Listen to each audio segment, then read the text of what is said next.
শোনাচ্ছি। একদিন গহীন এক জঙ্গলে একটি ক্ষুধার্ত শিয়াল ঘুরছিল। হঠাৎ সে একটি বড় বাঘের সাথে মুখোমুখি হল। প্রথমে শিয়াল ভয় পেল, কিন্তু বাঘ তার দিকে হাসি মুখে তাকাল। বাঘ বলল, ভয় পেও না ছোট্ট বন্ধু, আমি তোমাকে কিছু ক্ষুধা দূর করার জন্য সাহায্য করতে পারি। শিয়াল অবাক হয়ে বলল, কিন্তু তুমি তো বড়, আমাকে খেয়ে ফেলতে পারো। বাঘ হাসল, না, আমি এমন কিছু খাইনি যা বন্ধুদের ক্ষতি করে। আসল বন্ধু কখনও একে অপরকে ভয় দেখায় না। তারপর বাঘ শিয়ালকে জঙ্গলের নতুন ফল আর ছোট খোঁচা শিকারের কৌশল দেখাল।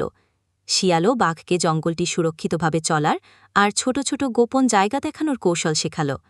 দিন শেষে তারা দুজনে বসে গল্প করল, হাসল আর বুঝল যে সত্যিকারের বন্ধুত্বে ভীতি বা বড় ছোটের কোনো বিবেচনা থাকে না। বন্ধুত্ব হল বিশ্বাস, যত্ন আর একে অপরকে সাহায্য করার নাম। তাদের বন্ধুত্ব সেই জঙ্গলে অন্য প্রাণীদের জন্য এক প্রেরণার গল্প হয়ে উঠল।